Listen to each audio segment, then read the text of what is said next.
ከትቢያ ተጥዬ ተመስገን ጌታዬ።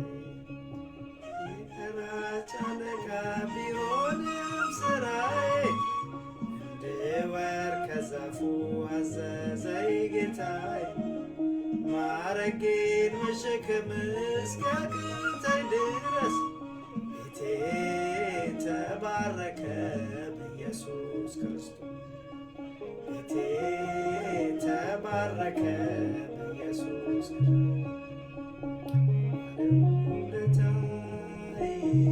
ባለውለታዬ ከአመድ ያነሳኸኝ ከትቢያ ተጥዬ ተመስገን ጌታዬ።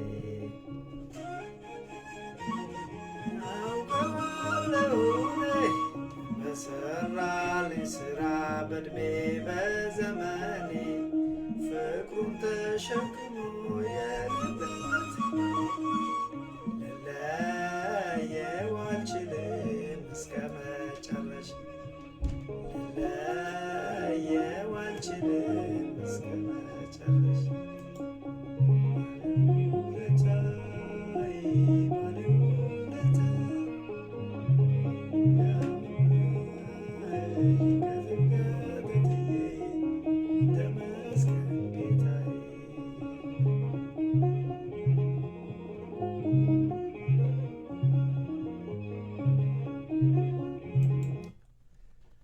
በስመ አብ ወወልድ ወመንፈስ ቅዱስ አሐዱ አምላክ አሜን።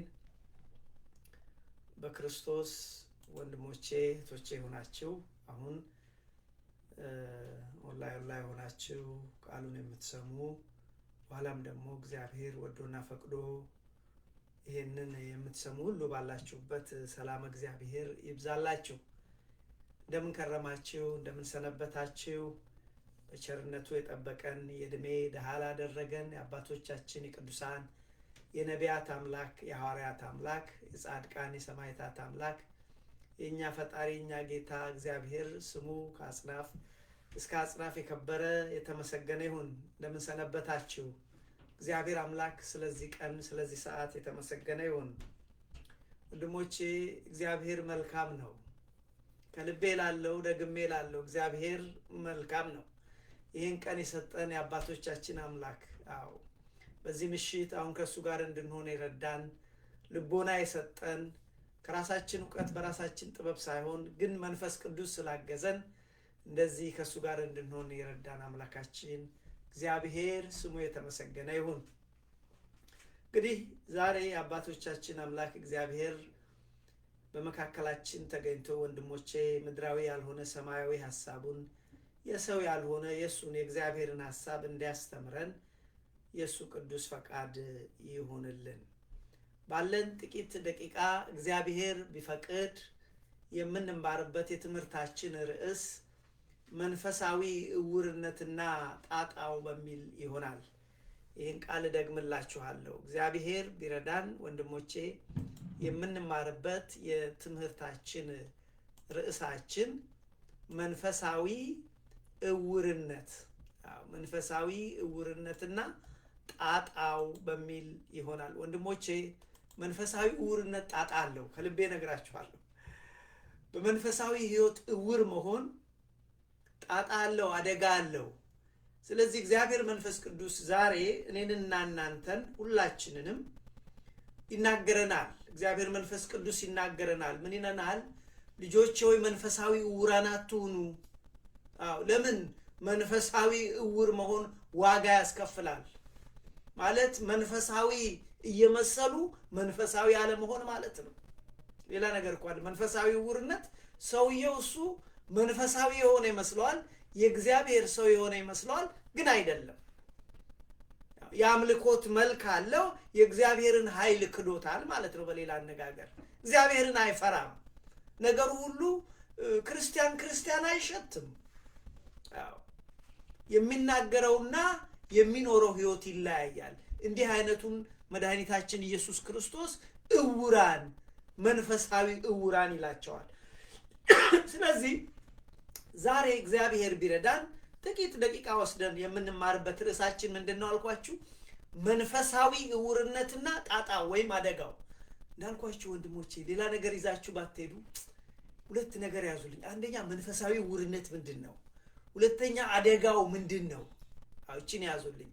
መንፈሳዊ እውርነት ቀለል ባለ ቋንቋ ምንድነው ብላችሁ ብትሉኝ የእግዚአብሔርን እውነት የወንጌልን እውነት መረዳት አለመቻል ወይም መረዳት አለመፈለግ መንፈሳዊ እውርነት ይባላል።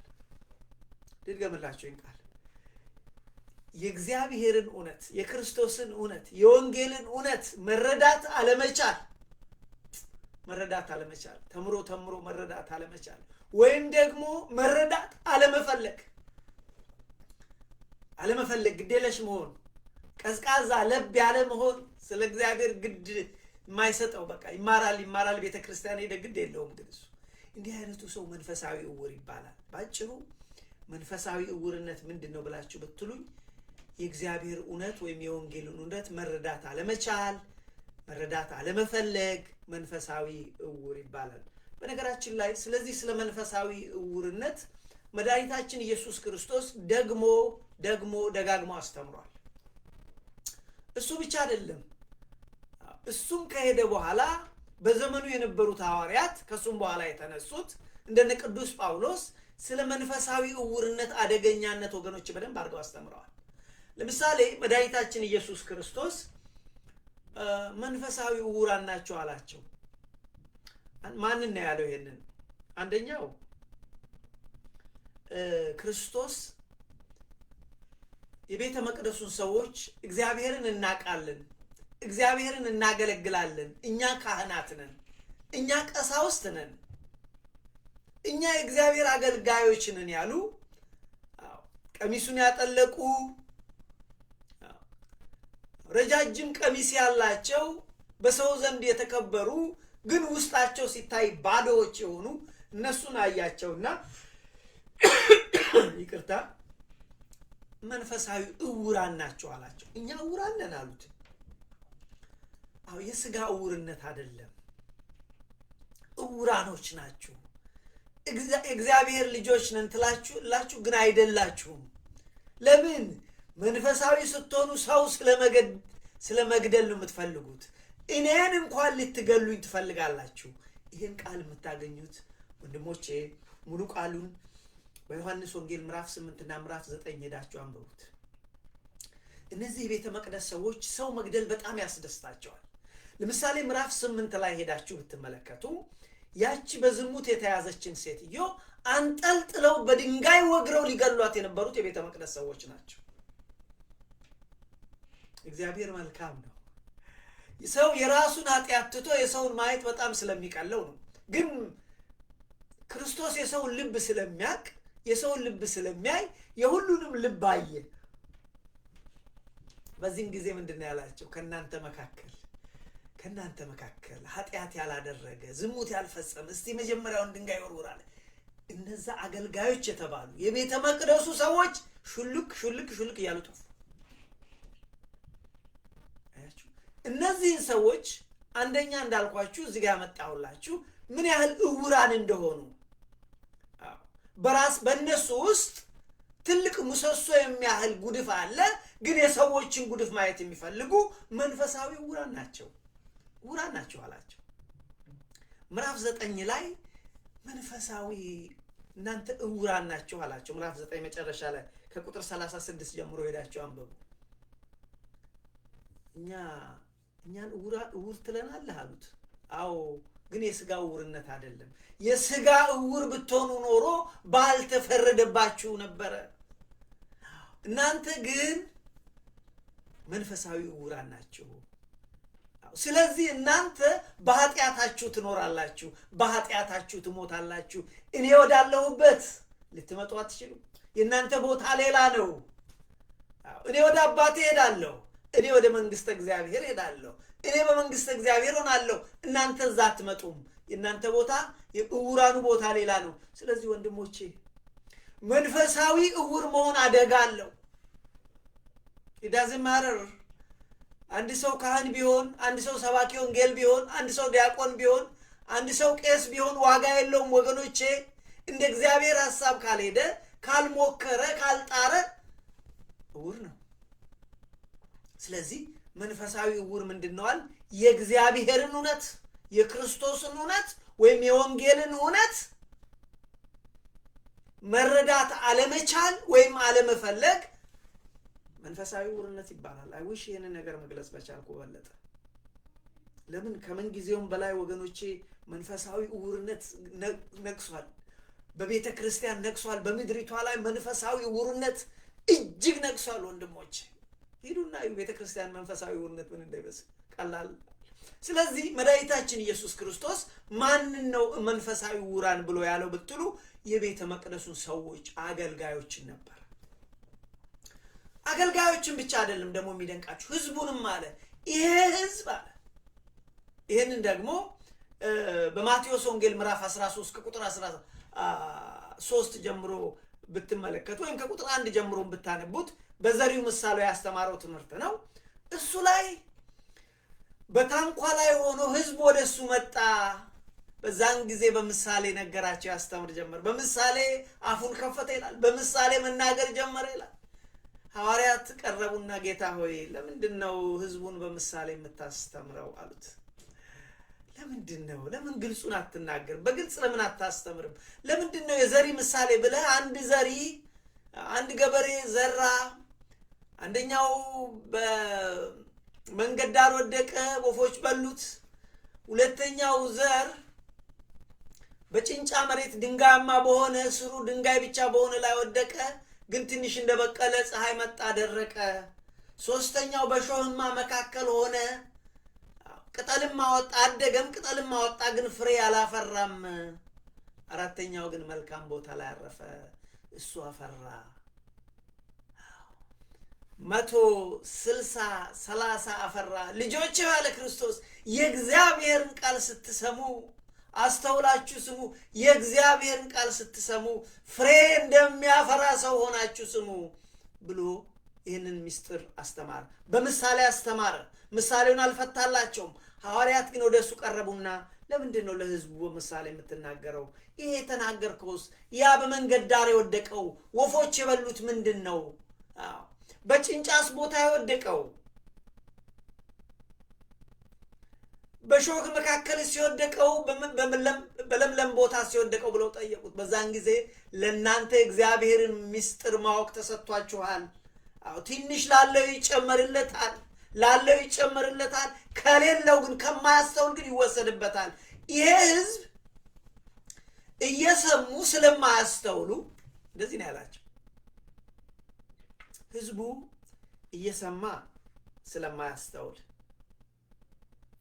እያየ ስለማይመለከት የዚህ ህዝብ ልብ ደንዳና ስለሆነ በምሳሌ ነግራቸዋለሁ። ይሄ ህዝብ እውር ነው አለ። መልሼ እንዳልፈውሰው ህዝቡ እውር ነው። ለእናንተ የምነግራችሁ እናንተ የምትድኑ ሰዎች ናችሁ። የእግዚአብሔርን ምስጢር ማወቅ ለእናንተ ተሰጥቷችኋል። እናንተ እኔን መከተላችሁ ከልባችሁ ከእውነት ነው። ስለዚህ ለእናንተ ልንገራችሁ ብሎ አያችሁ። በመንገድ ላይ የወደቀው ቃሉን ወዲያው የሚሰማ ሰው ግን ስለማያስተውል ክፉ መጥቶ ይወስደዋል። ጠላት ከልቡ መጥቶ ይወስዳል። በጭንጫ ቦታ የወደቀው ብዙ ጊዜ ቤተክርስቲያን የማይመጡ ብዙ ጊዜ የማይገኙ ለጊዜው ግን ከመጡ ከሰሙ ደስ ብሏቸው የሚቀበሉ ነገር ግን ብዙ ጊዜ ስለማይመጡ አንድ ጊዜ ፈተና ሲመጣ ወንድሞቼ አንድ ጊዜ ፈተና ሲመጣ አንድ ጊዜ ክፉ ትምህርት ሲመጣ ወዲያውን ይዟቸው ይሄዳል። ፀሐይ መከራ ሲመጣ ይዟቸው ይሄዳል። መቋቋም አይችሉም የተባሉት እነሱ ናቸው። ልክ እንደ ዛሬ እንደኛ እኮ ነው። አዲስ ትምህርት ሲመጣ ግር፣ እንዲህ ተአምር ተሰራ ግር፣ እንደዚህ መጣ ግር። ወንድሞቼ ድንቅ ነገር ታየው ድንቅ አቤት አቤት ወንድሞቼ ለኛ እኮ ከክርስቶስ የበለጠ ድንቅ ነገር እኮ የለም። እግዚአብሔር በስጋው ከመገለጥ ያለፈ ድንቅ ነገር የለም በዚህ ምድር ላይ። ሰማላችሁ? እንደውም እኮ ክርስቲያኖች በድንቅ ነገርን ብዙ አድርገው እንዳያወሩ ተከልክለዋል እኮ። ሰይጣን እንኳን ድንቅ ነገር ከሰማይ ጭምር ያደርጋል። በድንቅ ነገር አትደነቁ። እኛ ግን እንደነቃለን። እንደዚህ ከሆነ ግር፣ እንደዚህ ሆነ ግር። እንደዛ አይደለም ወገኖቼ። ምንም የሚያስደንቅ ነገር የለም። መልካም ነገር ተሰራ፣ እግዚአብሔር ይመስገን፣ ክብር ሁሉ ለእግዚአብሔር ይሁን። ድንቅ ነገር ተሰራ፣ እግዚአብሔር ይመስገን ክስክር እንጂ ግር ማለት አያስፈልግም፣ ማድነቅ አያስፈልግም። ለምን? የመጨረሻው ድንቅ ነገር እኮ የእግዚአብሔር በስጋ ተዋህዶ መገለጽ ነው። ከዚህ በለጠ ድንቅ ነገር እኮ የለም ወንድሞች። ስለዚህ ምንድነው ይሄ ህዝብ አይድንም፣ ተመልሼ እንዳልፈውሱ የዚህ ህዝብ ልቡ ደንድኗል። እየሰማ አያስተውልም፣ እያየ አይመለከትም፣ ልቡ ደንድኗል። ለዚህ ነው በምሳሌ የምነግረው። ኤኒዌይ በሌላ አነጋገር ምን ማለት መሰላችሁ? በቃ ይሄ ህዝብ እኮ አይድንም፣ በቃ ምንም ጥቅም የለውም እንደማለት ነው። ተመልሼ እንኳን እንዳልፈውሳቸው ልባቸው ጨልሟል፣ መንፈሳዊ እውራን ሆነዋል። መንፈሳዊ እውርነት ወንድሞች ያደጋሉ። መንፈሳዊ እውርነት አደጋ አለው። መድኃኔዓለም ክርስቶስ በራእየ ዮሐንስ ላይ ምንድነው ያለው? የሎዶቅያ ቤተክርስቲያን ምንድነው ያላቸው? ለብ ያልክ ሆነሃል፣ ወይ ትኩስ ወይ ቀዝቃዛ አልሆንክ፣ ልተፋህ ነው የሚለው። መተፋት አለ ወንድሞቼ። እኔ ላስፈራራችሁ አይደለም፣ ግን እውነቱን ባልናገር ለኔም ዕዳ አለብኝ። ይሄ እናንተን ብቻ እኮ አይደለም፣ እግዚአብሔር እኮ እኔንም ነው የሚናገረኝ በዚህ ጉዳይ። ልጄ ሆይ መንፈሳዊ ዕውር አትሁን። ለሌሎችን የምትሰብከውን ነገር አንተ ለራስህ ኑረው ይለኛል። ለዚህ እኮ ነው ቅዱስ ጳውሎስ ምንድነው ያለው? እኔ ለሌሎች ከሰበኩ በኋላ የተጣልኩ እንዳልሆን ስጋዬን ጎስመዋለሁ አለ በሁለተኛ ቆሮንቶስ ምዕራፍ 9 ላይ። አያችሁ፣ እንደዚህ ነው። ስለዚህ መድኃኒታችን ኢየሱስ ክርስቶስም ህዝቡን ዕውራን መንፈሳዊ ዕውራን ናቸው አላቸው። ክርስቶስ ብቻ አይደለም። ስለዚህ እዚህ ጋር ያነሳ ነው አንደኛ ክርስቶስ የቤተ መቅደሱን ሰዎች መንፈሳዊ ዕውራን ናቸው፣ የእግዚአብሔር አገልጋይ ናችሁ ስላላችሁ እንጂ አገልግሎታችሁ እናንተ ዲያብሎስን ነው። የቅዱሳን ልጆች ነን ትላላችሁ አይደላችሁ፣ የአብርሃም ልጆች አይደላችሁም። የአብርሃም ልጆች እኮ ነን እኛ አሉት። የአብርሃም ልጆች ብትሆኑ ኖሮ ፍቅር ይኖራችሁ ነበር፣ እኔን ትወዱኝ ነበር። ፍቅር በውስጣችሁ የለም፣ ዕውራን ናችሁ እናንተ፣ ነፍሰ ገዳይ የገዳዩ የዲያብሎስ ልጆች ናችሁ አላቸው። ወንድሞቼ ሰው መንፈሳዊ ዕውር መሆን አለመሆኑ ይታወቃል፣ በደንብ አድርጎ ይታወቃል። መጣበታለሁ፣ ይታወቃል። ለምሳሌ በህይወቱ ሰው ዕውር በህይወቱ ሰው ፍቅር ከሌለ ዕውር ነው። ወንድሙን እየጠላ እግዚአብሔርን አመልካለሁ ቢል ዕውር ነው እሱ። ስለዚህ ወንድሞቼ ክርስቶስ ስለዚህ ጉዳይ ማን ያስተማረ? ስለ መንፈሳዊ ዕውርነት ብለን ብንል መድኃኒታችን ኢየሱስ ክርስቶስ አስተማረ። ይሄ ብቻ አይደለም።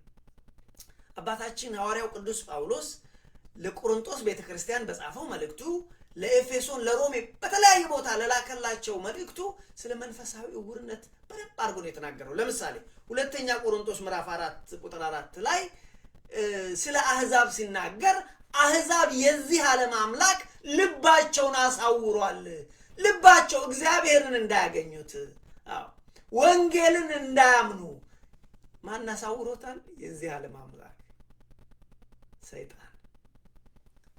በወንጌል እንዳያምኑና እንዳይድኑ የዚህ ዓለም አምላክ አይናቸውን ሰውሮታል ይላል። ላንብብላችሁ። ሁለተኛ ቆሮንቶስ ምዕራፍ 4 ቁጥር 4 ላይ ወንጌላችን የተከደነ ወንጌላችን ይላል። ወንጌላችን የተከደነ ቢሆንም እንኳን ሚስጥር የመሰለ ቢሆንም እንኳን ወንጌላችን የተከደነ ቢሆንም እንኳን የተከደነባቸው ለሚጠፉት ነው። ማይገባቸው የሚጠፉ ሰዎች አይገባቸው፣ ዕውራን ናቸው። ለዚህ እኮ ነው ቅድም መንፈሳዊ ዕውርነት ማለት የክርስቶስ ወንጌል የእግዚአብሔር እውነት መረዳት የማይችል ሰው መረዳት የማይፈልግ ያለው ለዚህ ነው። ስለዚህ እንደዚህ ምንድነው ያለው? ወንጌል የተከደነበት ሰው የሚጠፋ ሰው ነው። ወንድሞች በደንብ ስሙኝ።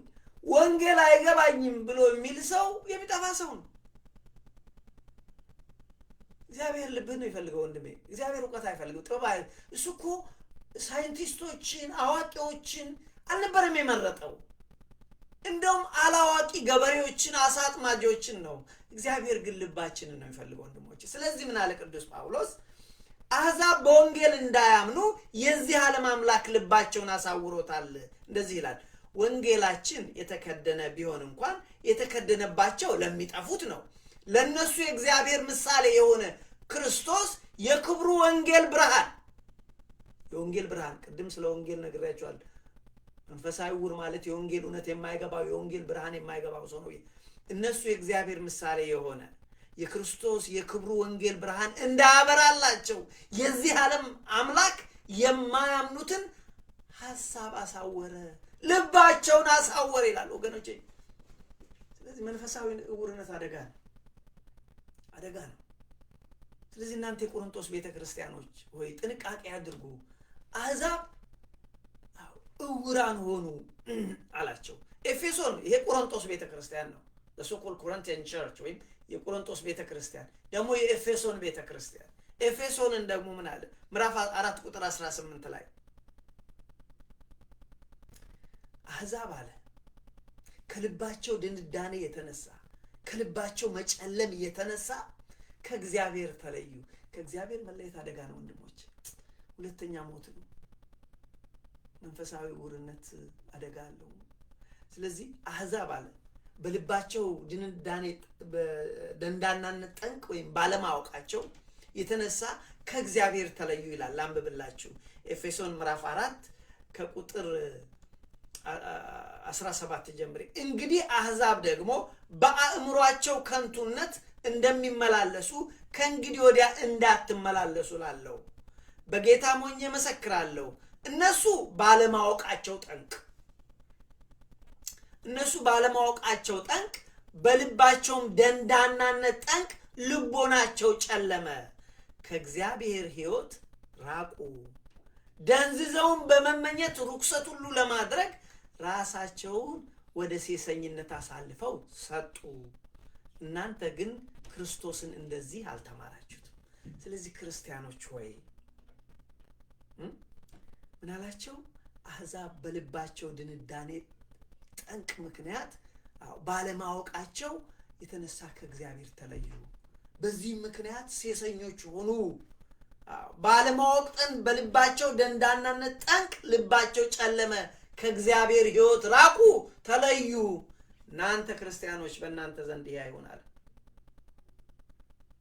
ይህም ብቻ አይደለም ወገኖች፣ ሊጨምርላችሁ አንድ በሮሜ ምዕራፍ 11 ቁጥር 8 የሮሜ ቤተክርስቲያን ደግሞ በጻፈ መልእክቱ ቅዱስ ጳውሎስ እንደዚህ አላቸው። የሮሜን ሰዎች እንደዚህ አላቸው። ይህን እንግዲህ የተነሳ ነው መንፈሳዊ ዕውርነት ነው። መንፈሳዊ ዕውርነትና አደጋው ብለን የተነሳ ነው።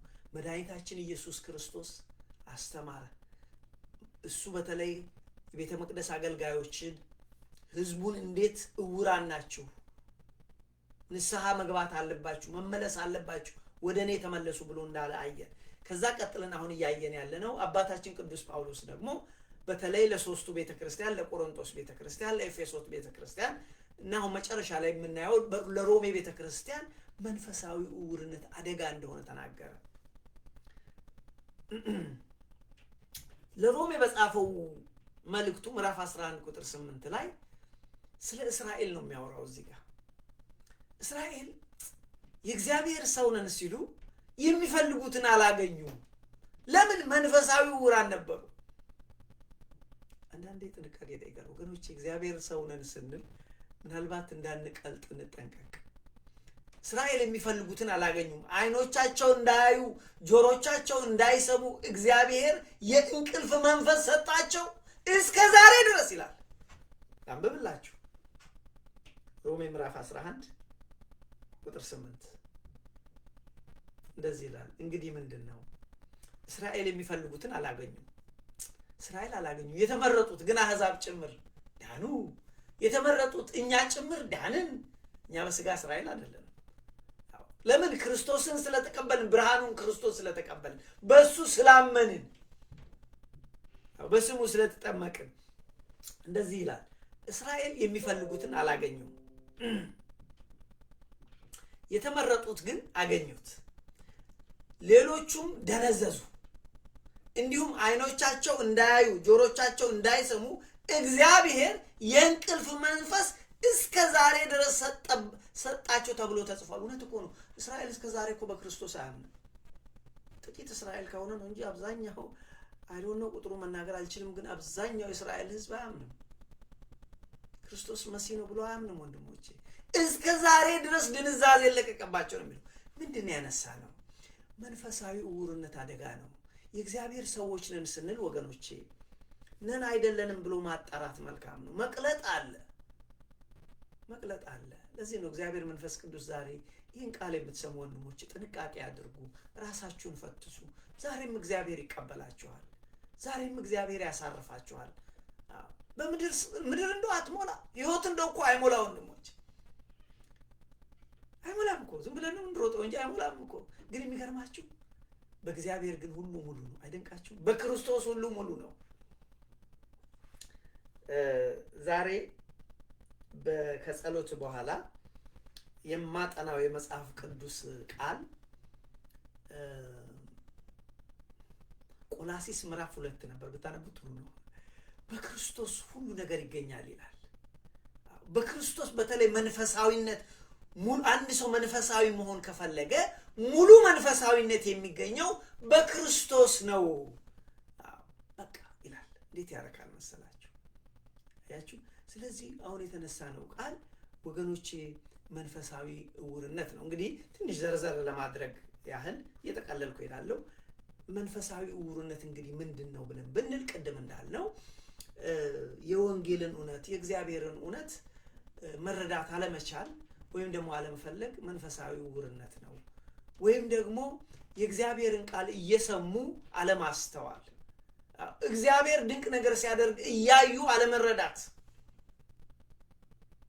መንፈሳዊ ዕውርነት ነው። ስለዚህ እየሰሙ አለማስተዋል፣ እያዩ አለመመልከት፣ ልበ ደንዳናነት፣ በአጠቃላይ የልብ መጨለም መንፈሳዊ ዕውርነት ነው። ስንት ሰው አለ በቤተ መቅደስ እያገለገለ እግዚአብሔርን የማያውቅ? ስንቱስ ነው እግዚአብሔርን የሚያውቀው? ስንቶቻችን እናውቃለን? እግዚአብሔር ይርዳን ወንድሞች፣ እግዚአብሔርን እንድናውቀው ይርዳን። እኔንም ይርዳኝ፣ እናንተንም ይርዳችሁ፣ ሁላችንን ይርዳን። ሰዎች ላይ ለመጠቆም አይደለም፣ ግን አስፈላጊ ነገር ነው።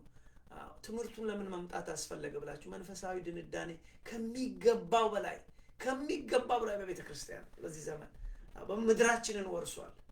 አሁንማ ወገኖቼ ትንንሽ ልጆች ልዩ ፍጥረቶች ይላቸዋለሁ። በሀገራችን በኢትዮጵያ በተለይ እግዚአብሔር ሃይማኖት እንኳን አያስፈልግም የሚሉ ፍጥረቶች ተነስተዋል። ታፍታ። ስለዚህ መንፈሳዊ ዕውርነት እየሰሙ አለማስተዋል፣ እያዩ አለመመልከት፣ ልበ ደንዳናነት፣ የማያምን ልብ ማለት ነው። እናያለን ይላሉ አያዩ፣ እንሰማለን ይላሉ አያስተውሉ። ይሄ ማለት ነው። እና እግዚአብሔርን እናገለግላለን ይላሉ፣ እግዚአብሔርን አይደለም የሚያገለግሉት፣ እነሱ ጠላትን የሚያገለግሉት። እግዚአብሔርን እናመልካለን ይሉ የሚያመልኩት እነሱ ጣዖት ነው። እነዚህ ሰዎች መንፈሳዊ ዕውራን ይባላሉ። እዚህ ጋር አንድ ጥያቄ ላንሳላችሁ፣ ትምህርቴን እየተቀለልኩ ሄዳለሁ። መንፈሳዊ ሰው መንፈሳዊ ዕውር መሆን አለመሆኑን ማወቅ ይችላል? አዎ ይችላል። እንዴት መሰላችሁ? ሁሉ ጊዜ እግዚአብሔር ቃል እየተማረ ምንም የማይረዳ ከሆነ ወይም የጊዜ 20 ዓመት 30 ዓመት ቤተክርስቲያን ውስጥ ቁጭ ብሎ የእግዚአብሔር ዓላማና የክርስቶስ ሐሳብ የማይረዳ ሰው ከሆነ በጣም ችግር ነው። ያ መንፈሳዊ ዕውር ነው። እየተማረ አያስተውልም። ይማራል፣ በየቀኑ አያስተውልም። ቅዱስ ጳውሎስ ልጁ ጢሞቴዎስን እየተማሩ እግዚአብሔርን የማያውቁ ሰዎች አሉ፣ ልጄ ሆይ ተጠንቀቅ ይለዋል። ስለዚህ መንፈሳዊ ዕውር ሰው መሆን አለመሆኑ ይታወቃል። አዎ የእግዚአብሔርን ሐሳብ የማይረዳ ከሆነ እየተማረ የክርስቶስ ለምን በስጋ እንደተገለጠ ለምን እንደሞተ እንደተሰቀለ መረዳት የማይችል መዳን በምንና በማን እንደሆነ መረዳት የማይችል ዛሬም አሉ ወሬ የሚያወራ ሰው ከሆነ ያ ሰው ሁለቴ ማሰብ ይጠይቃል ወገኖቼ። ስለዚህ የክርስቶስን ምስጢር መረዳት የማይችል የወንጌልን ምስጢር መረዳት የማይችል የእግዚአብሔር ሐሳብ በአጠቃላይ እግዚአብሔር ለምን ፈጠረኝ፣ እግዚአብሔር ምድር ላይ ለምን አስቀመጠኝ፣ እግዚአብሔር ከኔ ምን ይፈልጋል የሚለውን ሰው መረዳት ካልቻለ it's so hard እኛ እኮ ልጆች አይደለንም ወንድሞቼ። ሰዎች አይገባንም ምናምን እንዴት አይገባም? ምን ነው ሞርጌጅ ቤት ገዝተህ ኮሌጅ ዩኒቨርሲቲ ሄደህ ስትማር እንዴት እንዴ? ኧረ ተው። ስለዚህ በአጠቃላይ ብቻ መንፈሳዊ እውርነት ሰዎች ማወቅ ይችላሉ። ለምሳሌ ሰዎች ሀልዎተ እግዚአብሔርን የማይረዱ ከሆነ የእግዚአብሔርን አብሮነት የእግዚአብሔር ከኛ ጋር መሆን የማይረዱት የማይሰማቸው ከሆነ መንፈሳዊ እውርነት እንዳለ ማወቅ ይችላሉ። የክርስቶስን ምስጢር የማይረዱ ከሆነ የክርስቶስን ትምህርት ገንዘብ የማያደርጉ ከሆነ ሊኖሩበት የማይጣጣሩ ከሆነ ሊኖሩበት የማይጣጣሩ ከሆነ መንፈሳዊ እውርነት ነግሷል ማለት ነው። ሌላው መንፈሳዊ እውር በምን ይታወቃል ብላችሁ በመንፈሳዊ ህይወት ሁሌም ደሴም አሁንም ከ20 ዓመት ከ30 ዓመትም በኋላ ዛሬም ከሆነ ወደ ለማንደርስ ከሆነ ወይም በአጭር አነጋገር በህይወታችን ውስጥ መንፈሳዊ እድገት የማይታይ ከሆነ ወገኖች መንፈሳዊ እውርነት አለ ማለት ነው። ማስተካከል ይገባል። ስለዚህ በአጠቃላይ መንፈሳዊ እውርነት ምንድነው? እየሰሙ አለማስተዋል፣ እያዩ አለመመልከት፣ ልበደንዳናነት ማለት ነው። እንግዲህ ቅድም እንዳልኳችሁ መድኃኒታችን ኢየሱስ ክርስቶስ ፈሪሳውያን አገልጋዮች ካህናቱንም ወቅሷል፣ ህዝቡንም ወቅሷል። እነዚህ ሰዎች ዋናው መሰረታዊ ችግራቸው ልበደንዳና ነበሩ።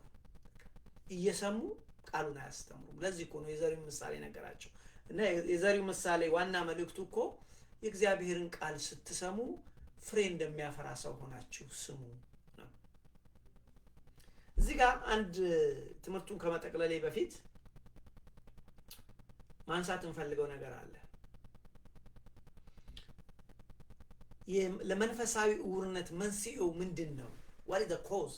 ምክንያቱ ምንድነው? ሰዎች መንፈሳዊ እውራን እንዲሆኑ የሚያደርጋቸው ምንድነው? ሁለት ነገር አለ። አንደኛው ውስጣዊ ነው፣ ከራስ የሚነሳ ነው። ሁለት ከውጭ የሚመጣ ነው። ውስጣዊ ምክንያቶች አሉ።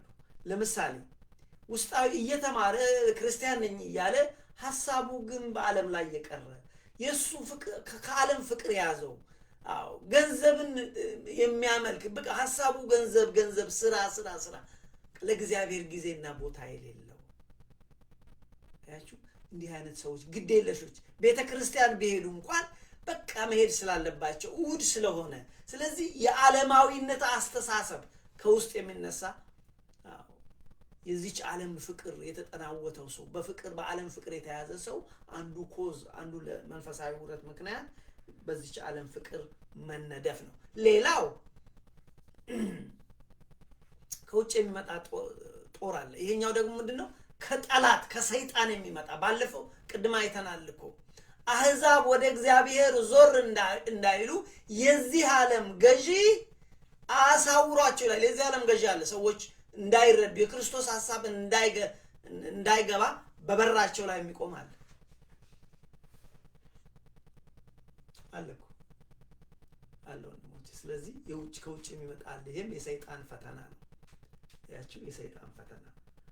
እሺ ይሄንን ያህል ካልኩ ትምህርቱን ልጠቅልለውና መንፈሳዊ እውርነት ጣጣው ታዲያ ምንድነው? የተነሳንበት ርዕሳችን መንፈሳዊ እውርነትና ጣጣው ስላልን ምንድነው ጣጣው? አደጋው ምንድነው? መንፈሳዊ እውርነት አደጋ አለው ወንድሞች፣ በደንብ ስሙኝ ወንድሞች። መንፈሳዊ እውር መሆን አደጋ አለው። የሚያስፈራ አደጋ አለው። መንፈሳዊ እውር መሆን ከእግዚአብሔር መለየትን ያመጣል። ከእግዚአብሔር መለየት ማለት ደግሞ ሁለተኛ ሞት ነው፣ ሲኦል ነው። I wish I can able to explain to you what Seol mean.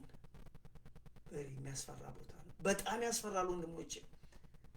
እውነቱን መናገር ስላለብኝ ነው ላስፈራችሁ አለ። it is true ብትፈሩ ይሻላል። ዛሬ ፈርተን ብንዘጋጅ ይሻላል ወንድሞቼ፣ ደፍረን ከምንል እና መንፈሳዊ አደጋ አለው። መንፈሳዊ ውርነት አደጋ አለው። ከእግዚአብሔር መለየትን ያመጣል። ሁለተኛ ሞትን ያመጣል። እዚህ ጋር አንድ ነገር ልንገራችሁ። መንፈሳዊ ውርነት በጊዜ ካልታከመ ሌላ በሽታ ያስከትላል።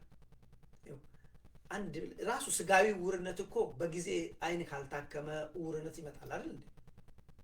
ሰዎች በተለያየ ምክንያት ውር ይሆናሉ። ግን አንደኛው ወይ በእድሜ ወይ በታመው ምናምን ዕውር ይሆናሉ። በጊዜ ከታከመ ግን ለምሳሌ በጊዜ መነጽር ካገኙ በአንጻራዊነት አድርጎ ነው ኦኬ።